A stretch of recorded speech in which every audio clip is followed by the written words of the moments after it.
Hello friends, কেমন আছো সবাই? আশা করছি সবাই ভালো আছো। আমিও ভালো আছি। আজকে একটা ছোট্ট একটা ব্লগ তোমাদের সাথে শেয়ার করব। আমাদের এখানে বঙ্গাইগাঁও কিছুদিন আগে রাসমেলা হয়েছিল, সেটারই ভিডিও আমি শ্যুট করেছিলাম, কিন্তু একটু কাজের ব্যস্ততার জন্য কিন্তু আমি লেট হলো আপলোড করতে অবশ্য ভিডিওটা আমাকে। কিন্তু আমি যেহেতু অল্প ক্লিপ নিয়ে রেখেছি ভিডিওগুলো, তো তোমাদের সাথে শেয়ার না করলে হয় না, তাই আমি ছোট ছোট মুহূর্তগুলো আমি কিন্তু ঠাকুরগুলো এত সুন্দর হয়েছিল প্রতিমাগুলো, সেই জন্য কিন্তু আমি ছোটো করে একটা ভিডিও বানিয়েছিলাম, যেটা আমি তোমাদের কাছে শেয়ার করছি। তো ভিডিওটা তোমরা সম্পূর্ণ দেখো, দেখতে পারবে মূর্তিগুলো কি ভীষণ পছন্দের, মন একদম মোহন হয়ে যায়, একদম মনটা কিন্তু ভরে যায় ঠাকুরগুলো দেখলে পরে।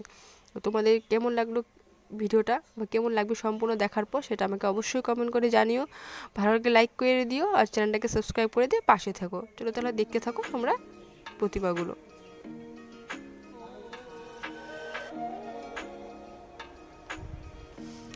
বৃন্দাবনের এই দৃশ্যটা কিন্তু খুব সুন্দর লেগেছে, সবচেয়ে মনমোহক কিন্তু এই জায়গাটাই কিন্তু খুব ভালো লেগেছে ভীষণ আমার, তাই কিন্তু তোমাদের সাথে কিন্তু শেয়ার করা, লেট হলো কিন্তু আমি তোমাদের সাথে শেয়ার করলাম। এটা হলো মন্দিরটা, যেটা রাধাকৃষ্ণর মন্দির। এখানে দুর্গা মন্দির আছে মার, দেখতেই পাচ্ছ কি সুন্দর কিন্তু রাধাকৃষ্ণের প্রতিমা মূর্তি কিন্তু সুন্দর সাজানো হয়েছে। এখানে নাম কীর্তন হয় সুন্দর, সবাই মিলে কিন্তু কীর্তন হচ্ছে। এটা হলো মা দুর্গার মন্দির, যেটা ছোট্ট একটা ক্লিপ নিয়ে তোমাদের সাথে শেয়ার করলাম। এটা পুরো মেলাটা।